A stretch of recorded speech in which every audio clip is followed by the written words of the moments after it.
Doctor কি আলহামদুলিল্লাহ। বলেছিল? ডাক্তারে বলেছিল যে আধখানা ফুসফুসি 50% হুম ফুসফুসি নাই, হুম তাই বলেছিল। দিয়ে কেমন ভয় দেখিয়েছিল? খুবই ভয় দেখিয়েছিল, হেভি ভয় দেখিয়েছিল যে বাঁচবি না খো, বাঁচবেই না খো, তাই বলেছিল। জি জি জি জি জি 3 মাসের মধ্যে কমলে আসবে, না হলে আসবে না। 3 মাসের মধ্যে কমলে আসবে, নাহলে আর আসতে হবে না, তাই তো? তাহলে হ্যাঁ। রোগী আর বাঁচবে না হ্যাঁ ওদের কথা অনুযায়ী। আচ্ছা, এবার আমাদের কাছে ট্রিটমেন্ট চালিয়েছেন, এবার আরাম বুঝতে পেরেছেন? হ্যাঁ, আরাম বুঝতে পেরেছি। আলহামদুলিল্লাহ। খুশি হয়েছেন আমাদের হ্যাঁ, আমি চিকিৎসায়? খুব খুশি হয়েছি। আমি বলেন, আপনি বলেন। বিশ্বাস করেন, খুব খুশি হয়েছি। আচ্ছা, আলহামদুলিল্লাহ। আসসালামু আলাইকুম ওয়া রাহমাতুল্লাহি ওয়া বারাকাতুহু। সম্মানিত ভিউয়ার্স, আমি রাজফুল শেখ, আপনারা দেখছেন তৌহিদ মিডিয়ায়। ভাই, এই যে সামনে রোগী বসে আছে, যার নাম হচ্ছে রাশিদ শেখ, বাড়ি হচ্ছে ডোমকল। তিনি আমাদের কাছে এসেছিল 20/9/2025-এ। এই পর্যন্ত চিকিৎসা চলছে। আজকের তারিখ হচ্ছে 9/7/2026। রোগীর যে সমস্যা সেটা হচ্ছে হাঁপানি। রিপোর্টে পাওয়া গিয়েছে রোগীর যে ফুসফুস 50% খারাপ হয়ে গিয়েছে, যার জন্য ইনারা অনেক জায়গায় চিকিৎসা করেছিল, কোথাও ফল পায়নি। যার পর আমার কাছে আসা হয়েছিল। মোটামুটি আমি 3বার চিকিৎসা দিয়েছি, এটা 4বার ওষুধ আনতে এসছে, 3বার ওষুধ দিয়েছি। এখন রোগী কেমন আছে আমরা রোগীর মুখ থেকে শুনবো ইনশাল্লাহ। আগে কী ছিল আর এখন কেমন আছে। জি বলেন, এটা নেন। হ্যাঁ, কেমন আছেন বলেন। এখন আপাতত ভালো আছি। আলহামদুলিল্লাহ। কী কী সমস্যা হতো? ও হাঁপানি এবং ধোকাতাম খুব, এবং শরীরে এনার্জি ছিল না, জি শান্তি পেতাম না, জি একটু হাঁটতে পারতাম না। জি আপাতত এখন ভালো আছি। ভালো আছেন? আলহামদুলিল্লাহ। আলহামদুলিল্লাহ। ডাক্তার কি বলেছিল? ডাক্তারে বলেছিল যে আধখানা ফুসফুসি 50% হুম ফুসফুসি নাই, হুম তাই বলেছিল। দিয়ে কেমন ভয় দেখিয়েছিল? খুবই ভয় দেখিয়েছিল, হেভি ভয় দেখিয়েছিল যে বাঁচবি না খো, বাঁচবেই না খো, তাই বলেছিল। জি জি জি জি জি 3 মাসের মধ্যে কমলে আসবে, না হলে আসবে না। 3 মাসের মধ্যে কমলে আসবে, নাহলে আর আসতে হবে না, তাই তো? তাহলে রোগী আর বাঁচবে না হ্যাঁ। ওদের কথা অনুযায়ী।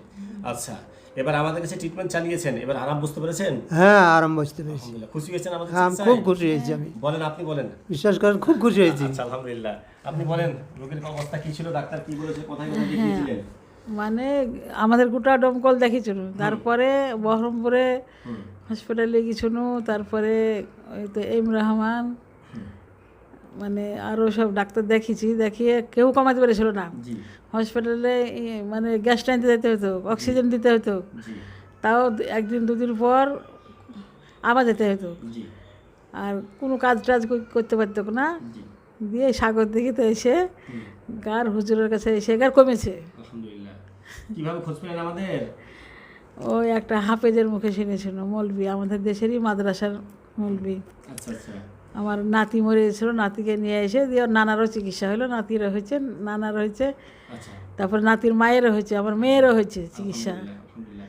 আপনারা তো আবার রোগী পাঠাবো বলেছেন, খুশি হয়েছেন খুব? হ্যাঁ জি। আচ্ছা, আশা ছিল সুস্থ হবেন? হ্যাঁ আলহামদুলিল্লাহ। ডাক্তারবাবু ভয় দেখিয়ে দিয়েছিল? হ্যাঁ কি বলেছিল ডাক্তারবাবু?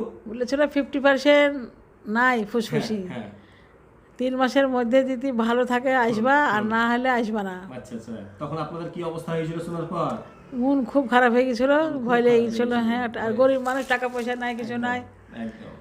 তারপর আমাদের দেশের মাদ্রাসা ডমকল মাদ্রাসার ছেলেরা খোঁজ দিয়েছিল আমার নাতির ব্যাপার দিয়ে, এই হুজুরের কাছে সাগর দিঘিতে। তারপর ওর নাতির চিকিৎসা করে তখন ওর নানারও চিকিৎসা হলো, আচ্ছা আচ্ছা। জি জি। একসঙ্গে হয়েছে। আবার আপনার ঠিকানাটা বলে দেন আপনাদের আমাদের বাড়ি। হ্যাঁ। তোর মানে ডমকল, মুর্শিদাবাদ জেলা। তারপরে গ্রাম হচ্ছে 12 নম্বর ওয়ার্ড, রমনা ইদবারনগর, এইসব। Post office Ramna Basantapur. গ্রামের নাম কি? গ্রামের নাম রমনা ইদবারনগর। হ্যাঁ খুশি হয়েছেন আমাদের কাছে? হ্যাঁ হ্যাঁ হয়েছে। খুব খুশি হয়েছি। আলহামদুলিল্লাহ। জি। সম্মানিত ভাই, রোগীর মুখ থেকে শুনলেন, রোগী খুব খুশি আছে আলহামদুলিল্লাহ। শিফার মালিক হচ্ছেন আল্লাহ সুবহানাহু ওয়া তাআলা। আমরা প্রত্যেকবারই বলে থাকি, সুস্থ করার মালিক হচ্ছেন আল্লাহ সুবহানাহু ওয়া তাআলা। জি, রোগ তো জটিল, ঠিক আছে, কিন্তু প্রত্যেকটা রোগের আল্লাহ সুবহানাহু ওয়া তাআলা শিফাও দিয়েছেন। সহিহ বুখারীতে হাদিসটি এসেছে, আল্লাহ সুবহানাহু ওয়া তাআলা বলছেন, পৃথিবীতে আমি যে রোগ পাঠিয়েছি তার আরোগ্য পাঠিয়েছি, শুধুমাত্র মৃত্যু ছাড়া সব রোগের চিকিৎসা আছে। তো আমরা বলি, প্রত্যেক ভাই যারা বিপদগ্রস্ত, যারা জটিল সমস্যায় ভুগছেন, সেটা যতই জটিল হোক না কেন, মনে রাখবেন যতক্ষণ জীবিত আছেন, হায়াতে রেখেছে আল্লাহ সুবহানাহু ওয়া তাআলা, আশা ছাড়বেন না। এই আশা বড় একটি অস্ত্র, যেটাতে আপনাকে সফল করবেন ইনশাআল্লাহ। জীবনে যদি প্রথমে হেরে যান, মনে হয় আমি আর সুস্থ হব না, তাহলে সম্ভব নয়। তার জন্য যতক্ষণ আল্লাহ হায়াত দিয়েছে যা করেন করেন, আশা ছাড়বেন না কখনো, আর সম্পূর্ণ ভরসা আল্লাহর উপর রাখবেন, সঠিক জায়গায় চিকিৎসা নেবেন, ধৈর্যের পরিচয় দেবেন, ইনশাআল্লাহ আল্লাহ সুবহানাহু ওয়া তাআলা আপনাকে শিফা দেবে। যেমন এই রুগীটা বাস্তব, রোগের 50% ফুসফুস বাদ হওয়ার পর আজকে রোগী আমাদের কাছে ট্রিটমেন্ট নিয়েছেন। ডাক্তারবাবু বলেছিল যে রোগী আর বাঁচবে না, মানে ভয় দেখিয়ে দিয়েছিল। আসলে ডাক্তারদের দোষ বলা যাবে না, সমস্যা জটিল হলে যেটা বলা হয় সেটা তো বলেছেন।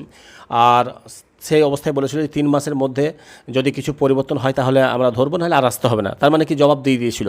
যাক আলহামদুলিল্লাহ, কোনো এক হাফিজ সাহেবের কাছে বা আলিম সাহেবের কাছ থেকে আমার খবর পেয়ে ইনারা এসেছেন, আল্লাহ সুবহানাহু ওয়া তাআলা শিফা দিয়েছেন। জি, শুধুমাত্র 3বার ট্রিটমেন্ট করেছি। প্রথমবার আমরা এদিক থেকে দেখেছি দাওয়াত দোয়া দিয়ে, বাকি দাওয়াত দোয়া তো আমাদের চলছে, আর মধ্যে 2বার ওষুধ নিয়ে গেছে, এখন 3য়বার ওষুধ আনতে আবার এসেছে। যাক আলহামদুলিল্লাহ, রোগীর মুখ থেকে শুনলাম, খুবই আনন্দ হলো। রোগী আগের তুলনায় প্রচুর ভালো আছে, আগে কিছুই করতে পারতো না, এখন মোটামুটি টুকটাক ঘাস টাস কেটে আনছে, অনেক কিছু করছে, শ্বাসকষ্টগুলো অনেকটাই কমতে শুরু করেছে। আপাতত ইনহেলার চলছে, আলহামদুলিল্লাহ। আস্তে আস্তে আমরা এটাকে সম্পূর্ণ গায়েব করবো ইনশাআল্লাহ, যতদূর পারবো ধীরে ধীরে চালিয়ে যাবো ইনশাআল্লাহ। পরপর ওষুধ চলছে, আবার আমরা মোটামুটি 2 মাসের ওষুধ দিয়েছি ইনশাআল্লাহ। রোগী সামনেবার আরও ভালো থাকবে। জি সম্মানিত ভাই, প্রত্যেক ভাইকে বলবো অবশ্যই রোগীর জন্য একটু প্রাণ ভরে দোয়া করবেন। আমি প্রত্যেক ভিডিওতে বলে থাকি। জি, মনে রাখতে হবে আপনাদের দোয়ার বরকত আল্লাহ সুবহানাহু ওয়া তাআলা খুব দ্রুত আমার রোগীগুলোকে শিফা দান করে, এই জন্য আমরা দোয়াও চাইতে থাকি সব থেকে বেশি। হ্যাঁ, আসসালামু আলাইকুম ওয়া রাহমাতুল্লাহি ওয়া বারাকাতুহু।